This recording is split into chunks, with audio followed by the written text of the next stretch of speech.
Selamat sore, jemaat Tuhan.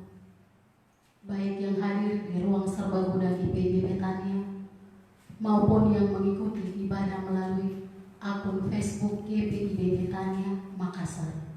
Selamat beribadah kepada Tuhan dalam ibadah keluarga di hari Rabu 24 Juli 2020. Ibadah kita pada sore hari ini dipimpin oleh Bapak Pendeta Yuniar Jauhari STH. Mari kita tenang, kita masuk dalam ibadah. Hari ini kami belajar bahwa ketika kami membuat orang lain tertawa dan bahagia, kami pun merasakan sukacita dan bahagia. Biarlah kami menutupi hari ini dengan syukur bahwa Engkau telah melayani kami lewat sesama kami, dan kami pun dimampukan untuk melayani Engkau lewat sesama kami. Mari kita hidungkan nyanyian dari Kidung Jemaat 64, baiknya yang pertama dan baiknya yang kedua. Saya undang jemaat sekalian bangkit berdiri.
Jemaat Tuhan, mari kita berdoa.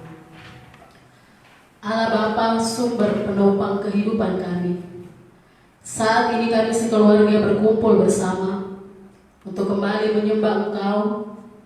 Di sore menjelang malam hari ini, kami akan mendengarkan firman-Mu, dan hidup kami dibaharui oleh Roh Kudus-Mu, sehingga kami mau belajar untuk berserah dan selalu siap untuk melayani bersama.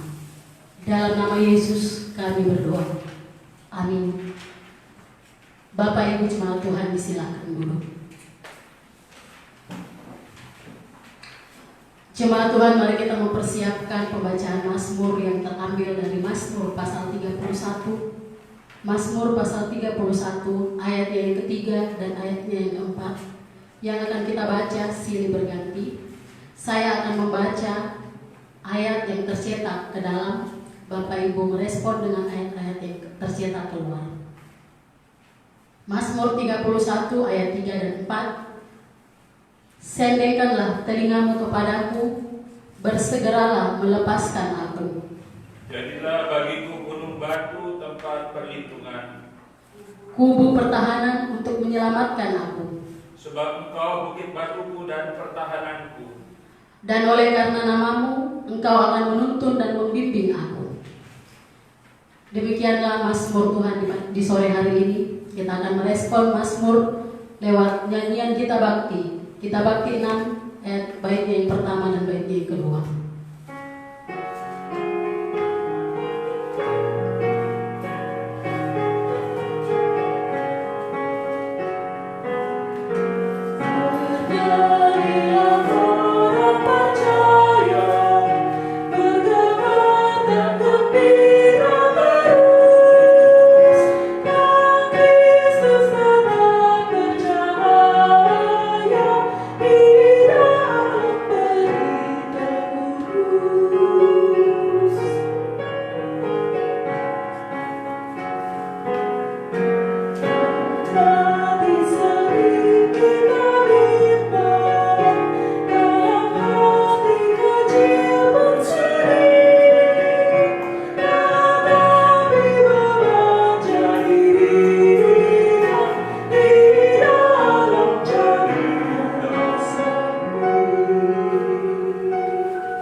Jemaat yang dikasihi oleh Tuhan Yesus Kristus, mari kita siapkan hati dan pikiran kita, bahkan seluruh hidup kita.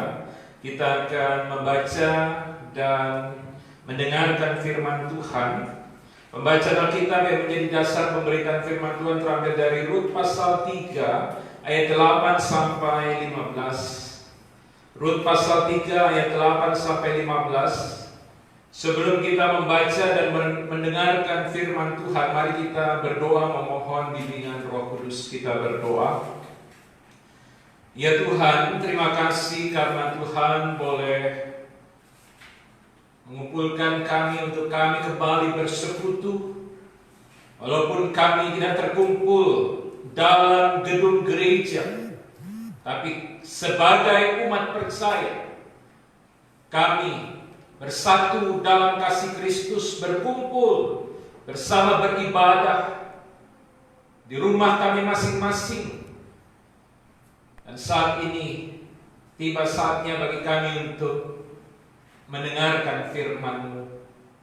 Ya Tuhan, kami mohon kiranya Tuhan berkenan membimbing kami dengan Roh Kudus, kuasai hati dan pikiran dan bahkan seluruh hidup kami, sehingga kami boleh mengerti, menghayati, dan kami dapat melakukan firman Tuhan dalam kehidupan sehari-hari. Kiranya firman-Mu menjadi pelita bagi kaki kami dan terang pada jalan kami. Firman-Mu menjadi pedoman di sepanjang kehidupan kami. Inilah kami anak-anak-Mu Tuhan. Bersabdalah kepada kami telah sedia untuk mendengarkan firman-Mu. Demi Kristus Yesus firman yang hidup kami berdoa. Amin.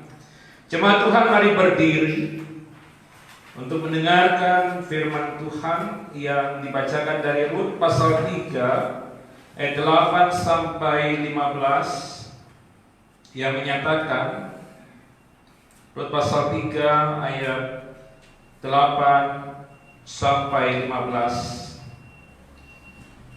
yang menyatakan demikian. Pada waktu tengah malam dengan terkejut terjagalah orang itu, lalu meraba-raba ke sekelilingnya, dan ternyata ada seorang perempuan berbaring di sebelah kakinya. Bertanyalah ia, "Siapakah engkau ini?" Jawabnya, "Aku Rut, hamba-Mu. Kembangkanlah kiranya sayapmu melindungi hamba-Mu ini, sebab engkaulah seorang kaum yang wajib menebus kami." Lalu katanya, "Diberkatilah kiranya engkau oleh Tuhan, ya anakku. Sekarang engkau menunjukkan kasih-Mu lebih nyata lagi daripada yang pertama kali itu. Karena engkau tidak mengejar-ngejar orang-orang muda, baik yang miskin maupun yang kaya. Oleh sebab itu anakku, janganlah takut. Segala yang kau katakan itu akan kulakukan kepadamu. Sebab setiap orang yang dalam kota kami tahu bahwa engkau seorang perempuan baik-baik. Maka sekarang memang aku seorang kaum yang wajib menebus. Tetapi walaupun demikian, masih ada lagi seorang penebus yang lebih dekat daripadaku. Tinggallah di sini malam ini dan besok pagi. Jika ia menebus engkau, baik, biarlah ia menebus. Tetapi jika ia tidak suka menebus engkau, maka akulah yang akan menebus engkau. Demi Tuhan yang hidup, berbaring sajalah, tidur sampai pagi. Jadi berbaringlah ia tidur di sebelah kakinya sampai pagi, lalu bangunlah ia sebelum orang dapat mengenal. Sebab kata Boas, janganlah diketahui orang bahwa seorang perempuan datang ke tempat pengirikan. Lagi katanya, berikanlah selendang yang kau pakai itu dan tadahkanlah itu. Lalu ditadahkannya selendang itu, kemudian ditakarnya 6 takar jelai ke dalam selendang itu. Sesudah itu pergilah Boas ke kota. Yang berbahagialah mereka yang mendengarkan firman Tuhan serta memeliharanya dalam kehidupan sehari-hari. Terpujilah Tuhan Yesus, haleluya. Haleluya, haleluya, haleluya.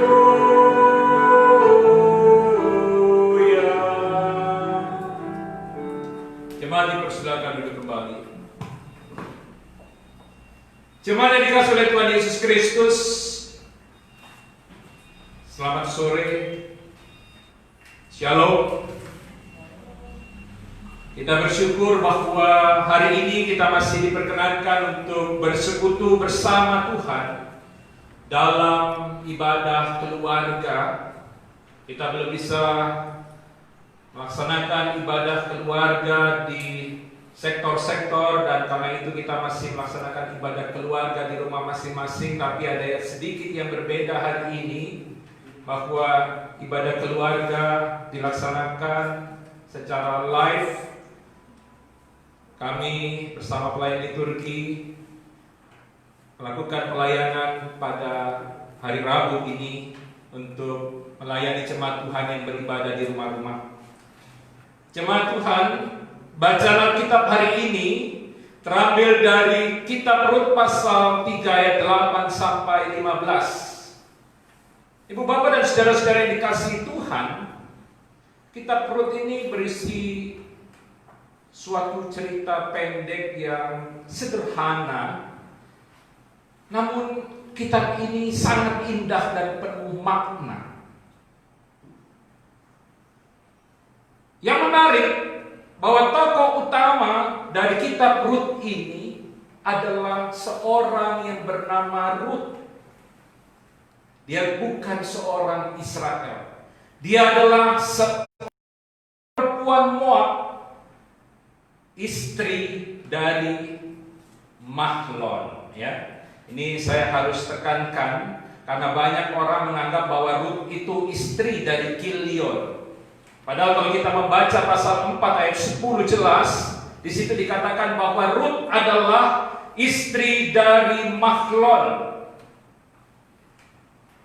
Dan Rut, seorang perempuan Moab ini, dia mengambil keputusan untuk meninggalkan negerinya, mengikuti mertuanya Naomi, pulang ke Bethlehem Yehuda setelah bencana kelaparan di Yehuda berakhir. Dan tidak hanya memutuskan untuk mengikuti mertuanya. Kalau ibu bapak dan saudara membaca kitab Rut ini, kita tahu bahwa Rut, dia mengungkapkan suatu pernyataan iman bahwa Allah Naomi adalah Allahnya juga. Ini pernyataan iman yang sangat penting, dan di situ inti penting dari kitab Rut. Ketika Rut menyatakan iman bahwa Allahnya Naomi adalah Allahku juga, dan itu kita bisa baca di kitab Rut pasal 1. Kalau kita membaca, keduanya berjalan bersama meninggalkan tanah Moab. Tanah Moab ini boleh dikatakan tanah yang syarat dengan kehidupan duka cita, syarat dengan kehidupan yang penuh sengsara bagi Rut dan Naomi.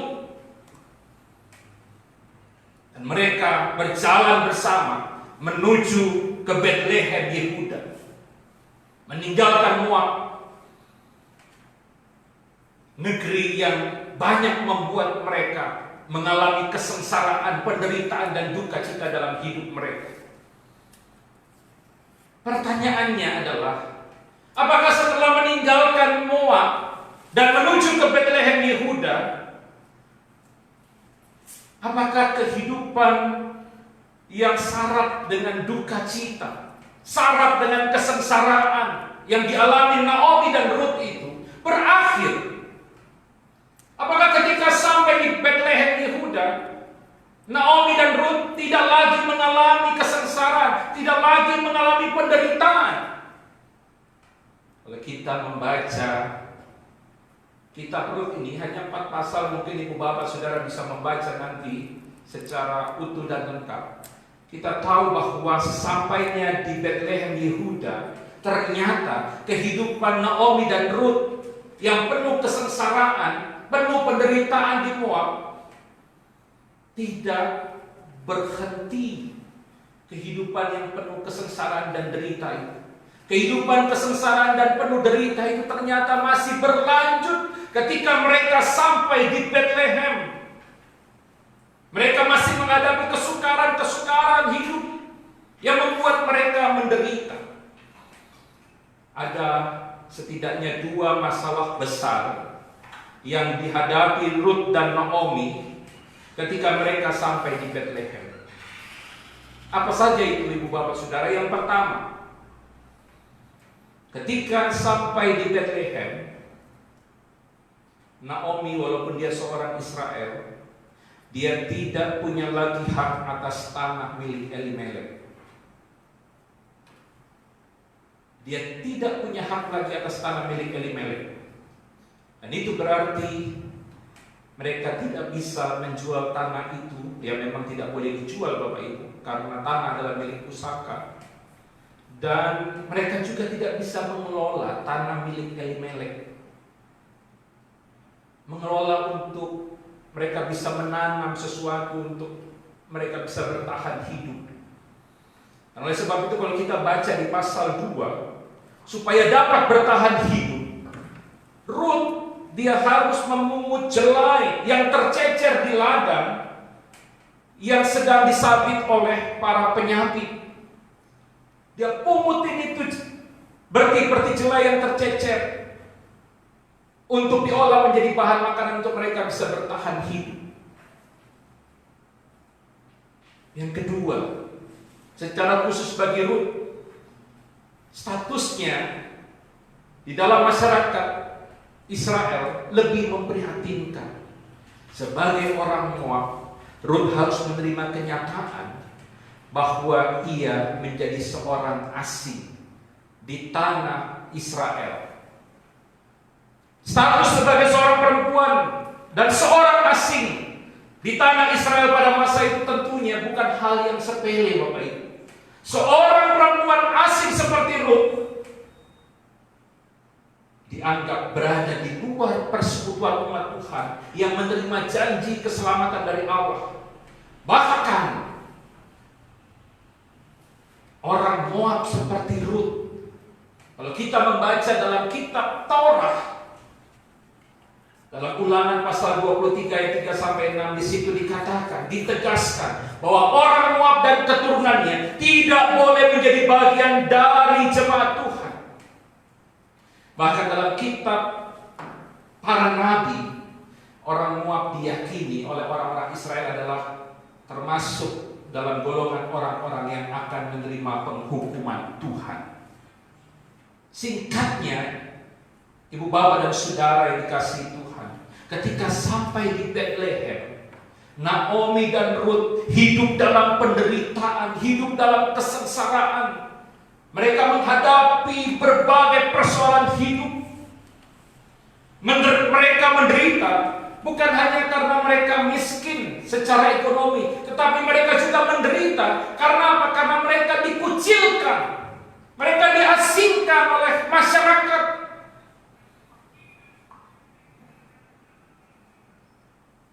bagaimana caranya agar Ruth dan Naomi bisa keluar dari penderitaan dan kemudian menjadi bagian penuh dari umat Israel yang mendapat hak penuh sebagaimana yang didapatkan oleh orang-orang Israel pada umumnya.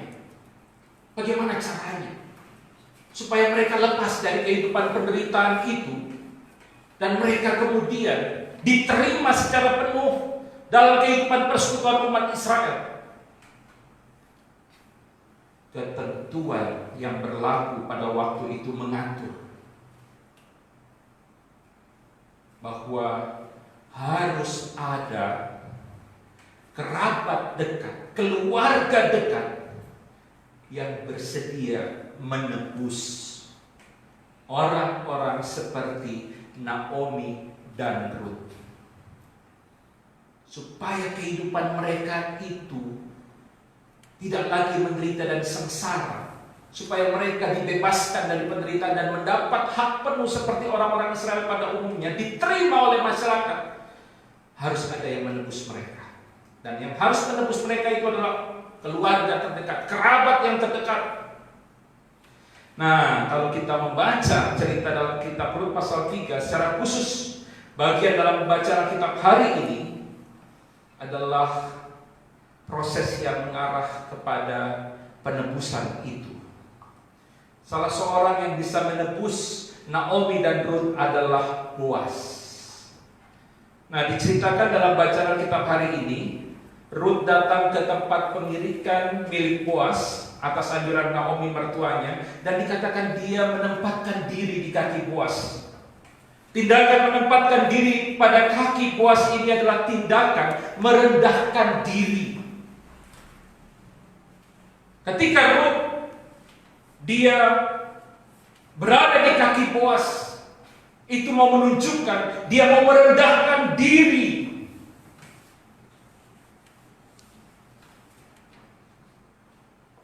Dia meminta pertolongan dari Boaz. Dan untuk meminta pertolongan itu dia memintanya dengan merendahkan diri. Dan rupanya tindakan Ruth ini mendapat respon positif dari Boaz. Boaz bersedia menolong Ruth, tapi Boaz bilang bahwa masih ada keluarga yang lebih dekat dengan Elimelek. Keluarga yang lebih dekat ini dulu dikasih kesempatan untuk menebus kamu. Kalau dia tidak mau, baru aku yang menebus. Dan kalau kita baca dalam bacaan tadi kita sudah baca, rupanya kerabat yang lebih dekat dengan Elimelek ini akhirnya datang. Tapi keluarga terdekat dari Elimelek ini tidak mau menebus Naomi dan Ruth. Mereka menolak. Dan akhirnya Boaz yang menebus Naomi dan Ruth, dan juga tanah milik Elimelek. Pertanyaannya, ini merupakan pertanyaan penting. Mungkin ada yang bisa jawab Bapak Ibu di ruangan ini yang hadir. Mengapa kaum keluarga Ruth, kaum keluarga dari Elimelek yang paling dekat dengan Elimelek tidak mau menebus Ruth? Kenapa? Apa alasannya? Kenapa kerabat terdekat dari Elimelek, ya, di atasnya Boaz yang lebih dekat dengan Elimelek masih ada, dan yang inilah yang harus menebus Ruth, tapi tidak mau. Kenapa? Jawabannya sangat miris. Karena Ruth adalah seorang perempuan Moab yang dianggap oleh orang-orang Israel sebagai orang-orang kafir. Dan kalau dia menebus Ruth, maka hal itu akan mengotorkan, akan menajiskan dirinya dan seisi rumahnya. Miris Bapak Ibu. Perempuan asing dianggap najis. dianggap kotor, dianggap hina. Dan keangkuhan rohani yang tertanam dalam hati dan pikiran serta seluruh kehidupan kerabat dekat Elimelek ini yang membuat akhirnya ia enggan untuk menebus. Dia tidak mau dirinya dinajiskan oleh karena dia menebus seorang perempuan Moab. Dan akhirnya Boas bersedia. Boas mau menolong Rut dan Naomi. Dia bersedia menebus Rut dan Naomi.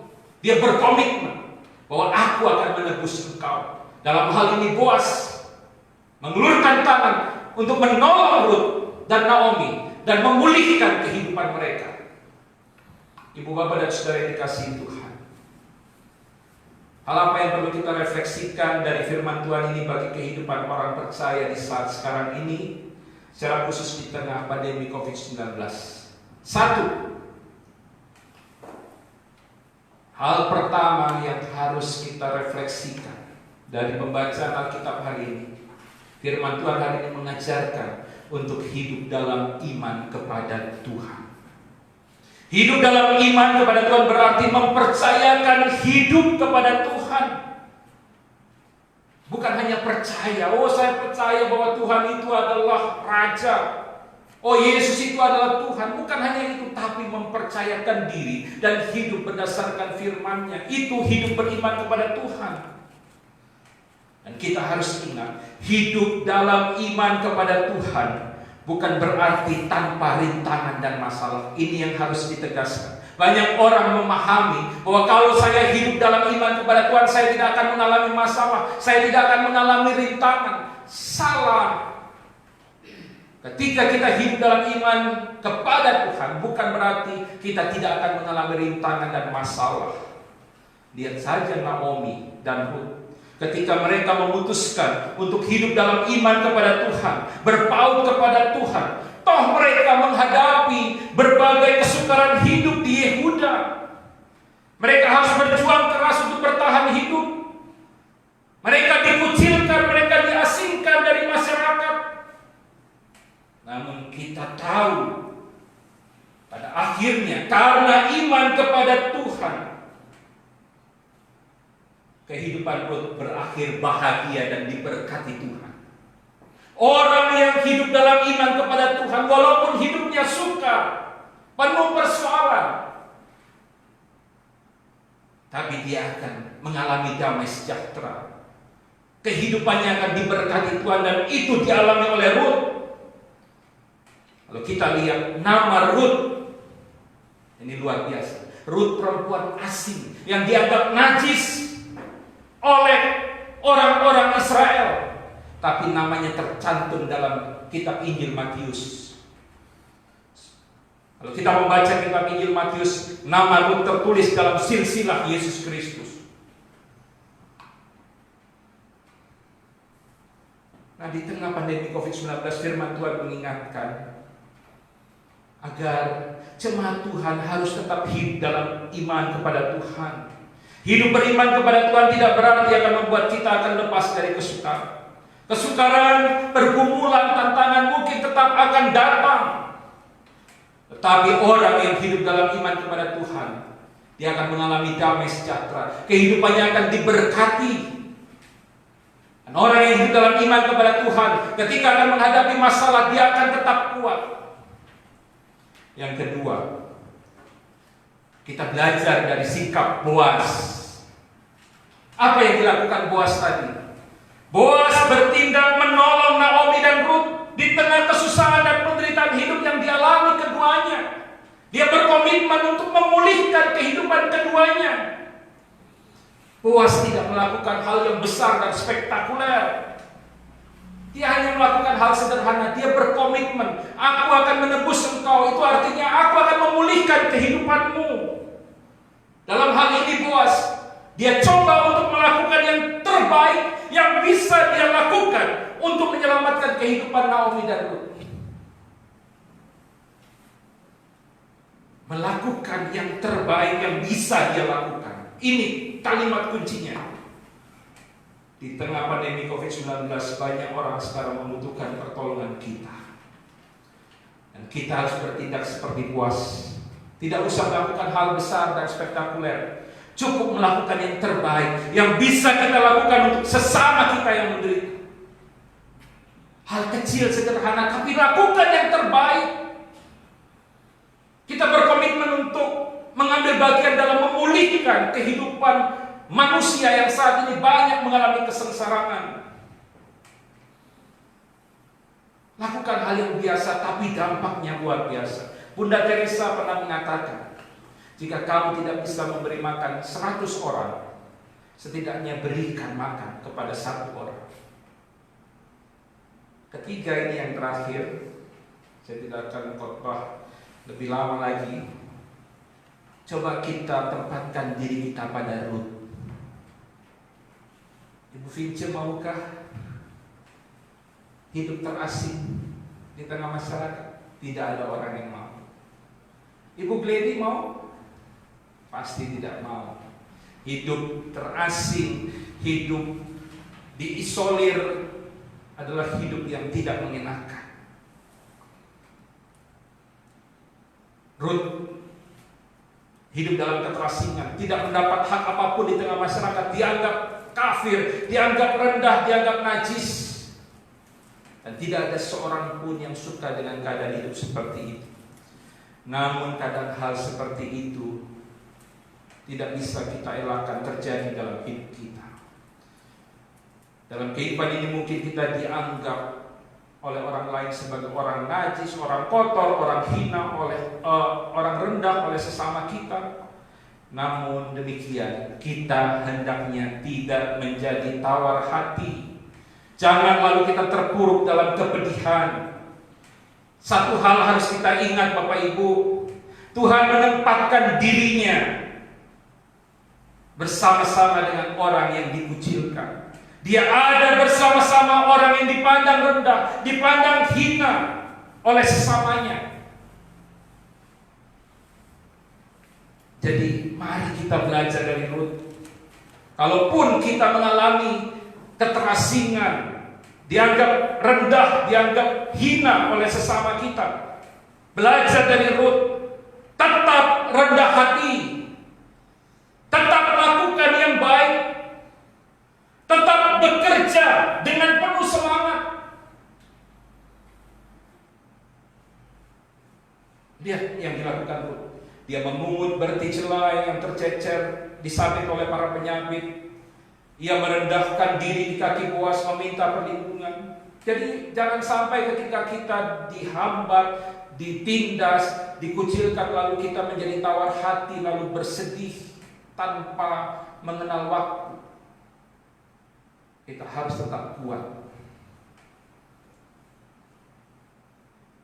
tetap menunjukkan kehidupan yang rendah hati, tetap melakukan yang baik, tetap melakukan pekerjaan-pekerjaan yang bisa kita lakukan dengan penuh semangat. Dan dalam hal ini saya mau menyapa para penyintas penderita COVID-19. Mungkin ada di antara saudara yang menerima stigma negatif dari masyarakat. Mungkin ada di antara saudara yang dikucilkan. Mungkin ada di antara saudara yang dianggap sebagai penyebar penyakit. Masyarakat tidak mau mendekat lagi kepada saudara. Firman Tuhan mengingatkan, jangan sampai semua hal itu akhirnya membuat kita menjadi pasif, menjadi tawar hati, menjadi lemah, tidak mau lagi menjalani hidup. Tetap kerjakan segala yang baik, tetap tunjukkan kerendahan hati, tetap melakukan yang benar, yang adil. Lakukan pekerjaan dengan penuh semangat, kerjakan hal-hal yang bisa kita lakukan. Dan dengan melakukan semua itu, walaupun kita direndahkan, dikucilkan, ketika kita menunjukkan sikap rendah hati, melakukan yang baik, tetap bekerja dengan penuh semangat, yakin bahwa kehidupan kita akan mengalami damai sejahtera dan kehidupan kita akan diberkati oleh Tuhan. Kiranya firman Tuhan ini menguatkan kita semua di tengah pandemi COVID-19. Kita belajar dari Ruth, kita belajar dari Boaz. Dan biarlah kiranya firman Tuhan ini menginspirasi kita untuk semangat melangkah menjalani hari esok. Tuhan memberkati. Amin. Kita masuk dalam saat teduh sejenak.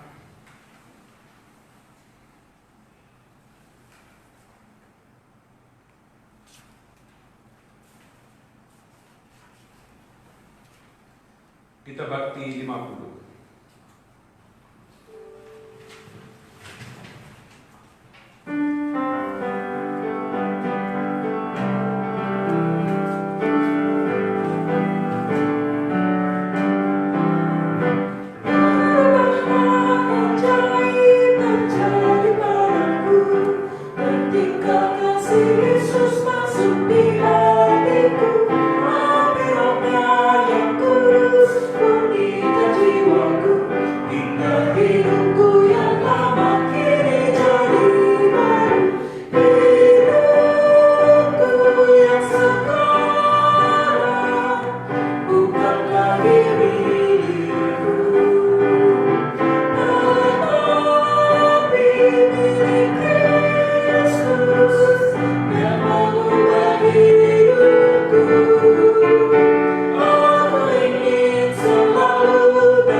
Tuhan, terima kasih karena firman Tuhan sudah kami dengarkan.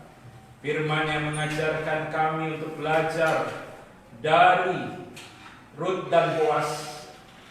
Kami belajar tentang hidup dalam iman, mempercayakan diri kepada Tuhan. Kami belajar tentang komitmen untuk menolong sesama.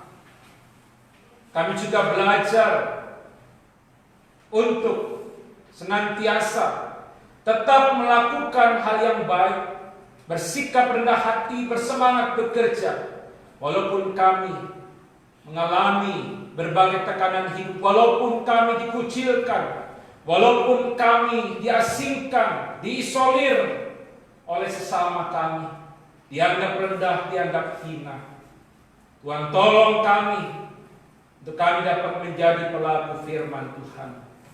Tuhan, kami berdoa bagi seluruh gereja Tuhan di seluruh muka bumi. Biarlah kiranya Tuhan memberkati gereja Tuhan dari berbagai denominasi dan aliran yang ada. Kiranya gereja Tuhan tetap menyatakan damai sejahtera, memberitakan kabar baik, khususnya di tengah pandemi COVID-19.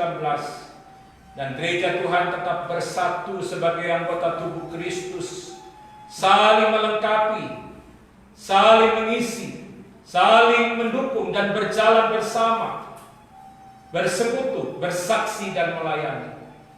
Kami doakan gereja Protestan di Indonesia bagian Barat. Tuhan berkati fungsionaris Majelis Sinode 20 GPIB, unit-unit misioner di lingkup sinodal maupun jemaat. Tuhan juga memberkati seluruh kegiatan pelayanan di jemaat-jemaat GPIB di 26 provinsi di Indonesia dengan 326 jemaat GPIB.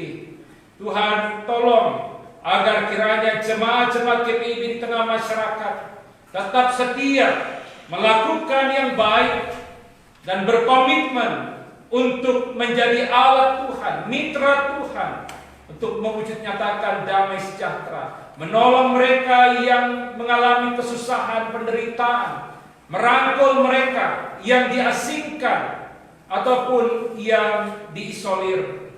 Tuhan, biarlah kiranya Tuhan memberkati persiapan persidangan Sinode 21 di Surabaya. Kiranya semua boleh berjalan baik. Kami serahkan ke dalam tangan-Mu. Kami masih bergumul apakah persidangan Sinode 21 akan tetap diselenggarakan atau tidak. Kami mohon Tuhan berikan hikmat bagi para pemimpin gereja untuk dapat memutuskan yang terbaik berdasarkan hikmat pengertian dari Tuhan.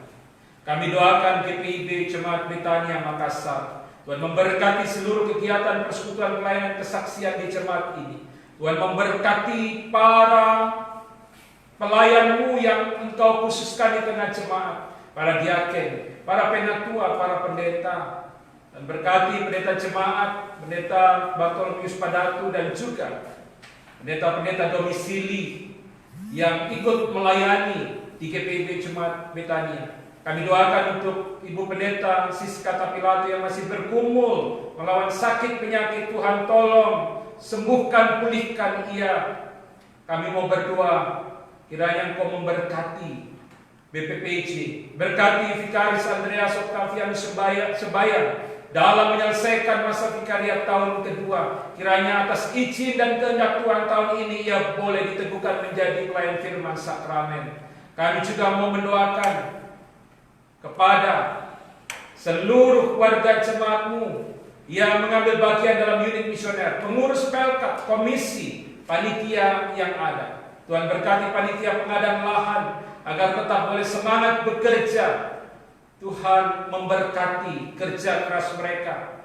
Kami juga berdoa untuk seluruh warga jemaat yang mengambil bagian dalam pelayanan di jemaat GPIB Betania, pegawai kantor, kostor, supir, dan juga petugas security. Kami mau berdoa Tuhan, kiranya Engkau juga memberkati akan seluruh mereka yang juga selalu setia mengambil bagian dalam pelayanan ibadah. Kami doakan untuk organis Mandu Lagu, organis pada ibadah malam hari ini, Saudara J. Sasya, pemandu lagu Saudari Cika Wabiser. Tuhan berkati pelayanan mereka. Demikian juga dengan tim IT dan multimedia GPIB Jemaat Betania Makassar, di mana mereka selalu memberikan yang terbaik seperti Boas. Mereka mau memberikan tenaga, waktu, pikiran mereka agar jemaat-Mu yang mengalami kesulitan untuk beribadah di gedung gereja bisa terakses dengan pelayanan ibadah secara virtual.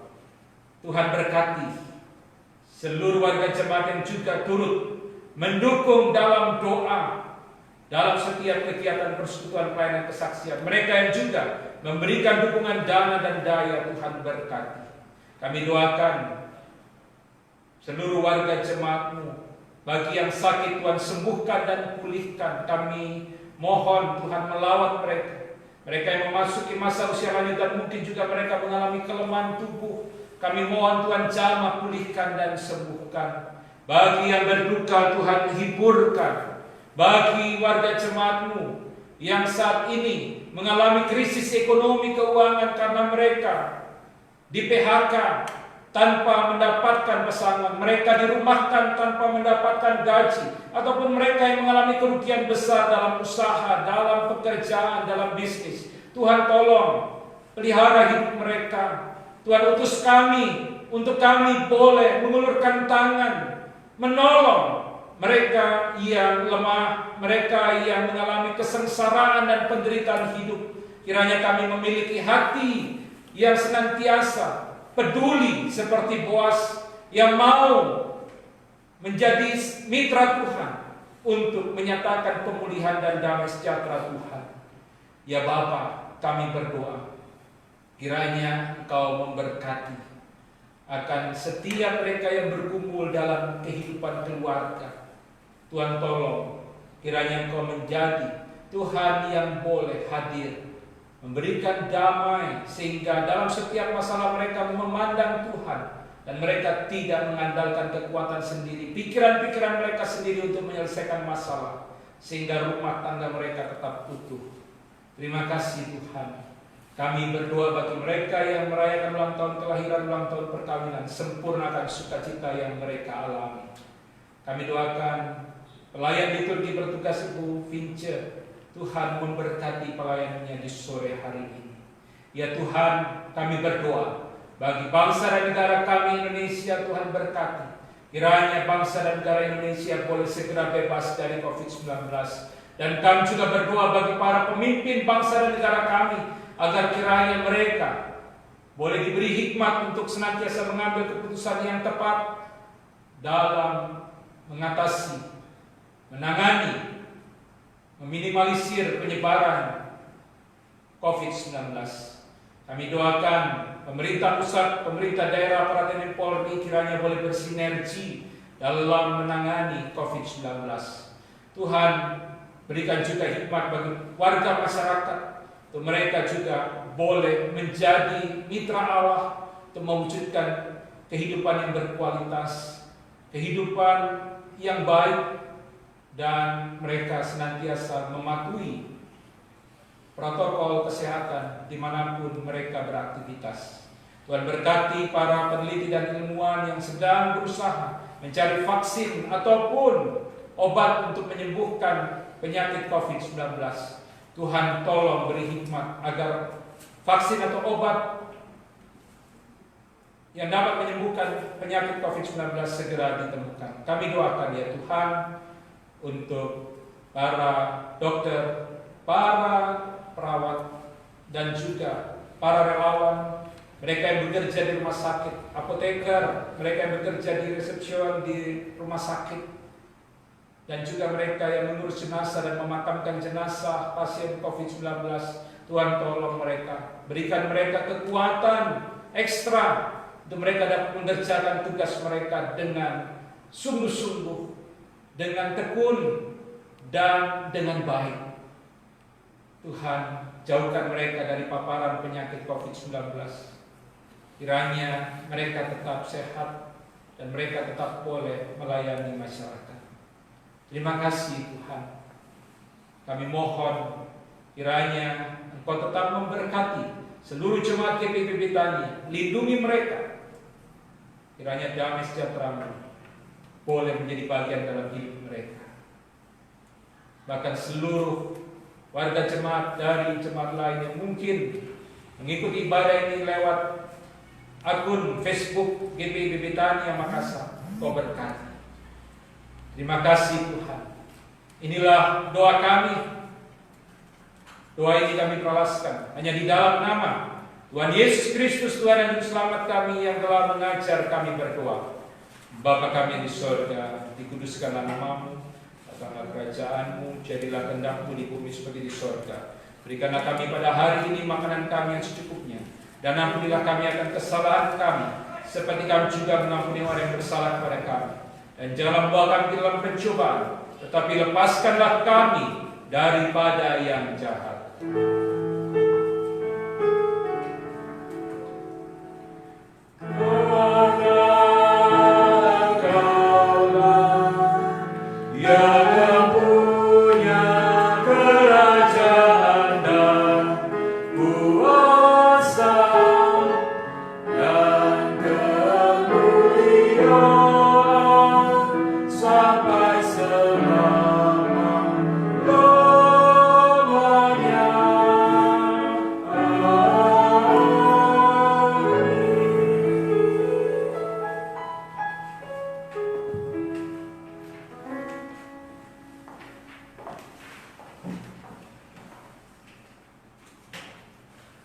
Jemaat Tuhan, kita akan masuk dalam pengucapan syukur.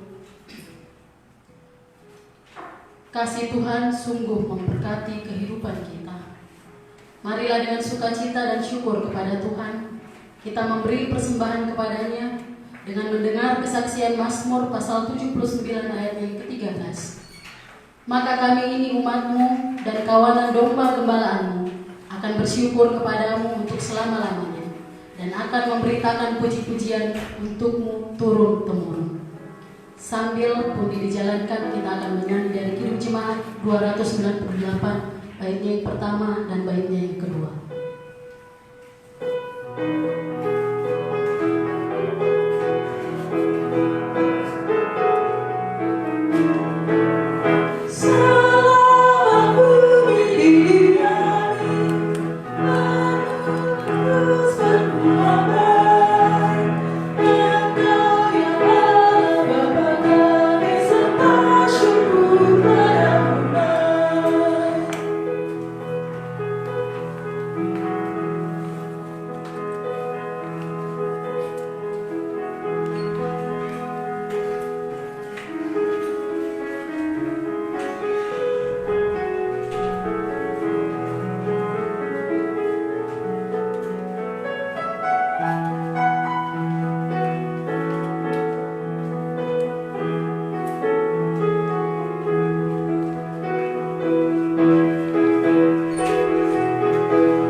Kami bersyukur kepadamu ya Tuhan untuk limpah kasih dan pemeliharaanmu sampai saat ini.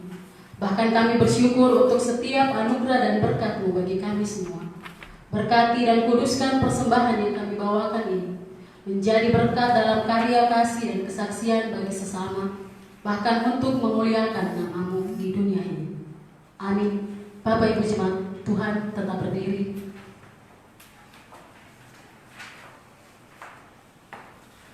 Jemaat yang dikasihi oleh Tuhan Yesus Kristus, firman Tuhan mengingatkan 3 hal.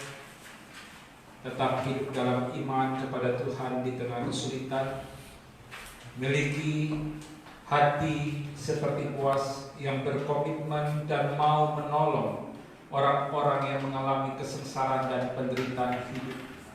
Dan yang ketiga, di tengah kesulitan, penderitaan, dan pergumulan, kiranya kita tetap rendah hati, memiliki sikap rendah hati, tetap melakukan yang baik, benar, dan adil, dan tetap bekerja, melakukan segala hal yang bisa kita kerjakan.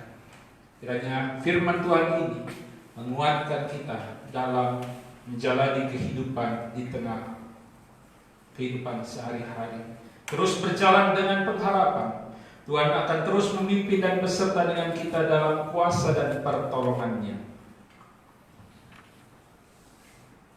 Kita bakti 278.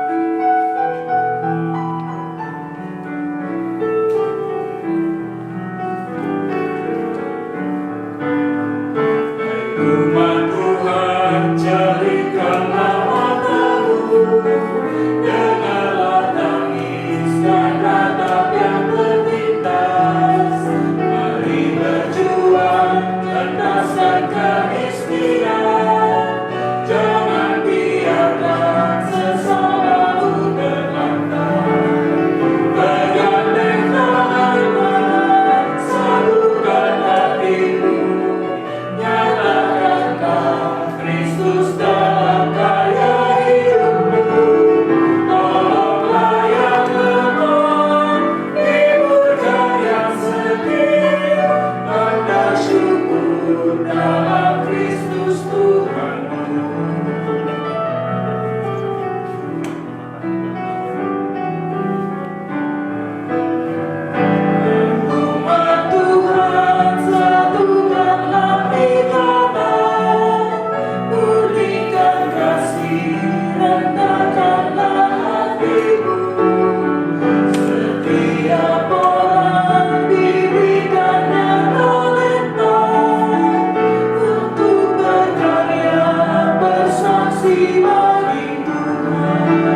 kepada Tuhan dan terimalah berkat Tuhan. Anugerah kasih Tuhan Yesus Kristus, kasih Allah Bapa dalam persekutuan dengan Roh Kudus akan menyertai, memelihara, memberkati kehidupan seluruh jemaat Tuhan dari sekarang ini sampai selama-lamanya.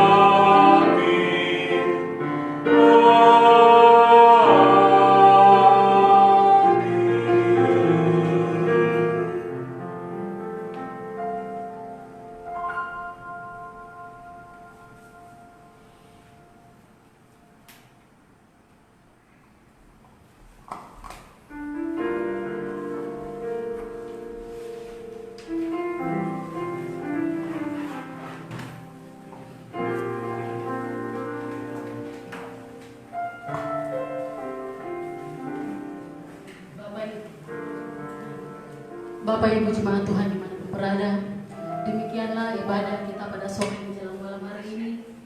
Kiranya Tuhan Yesus memberkati, kiranya Tuhan Yesus memberkati, menolong kita sekalian, mulai dari saat ini terus kekal sampai selama-lamanya. Terima kasih.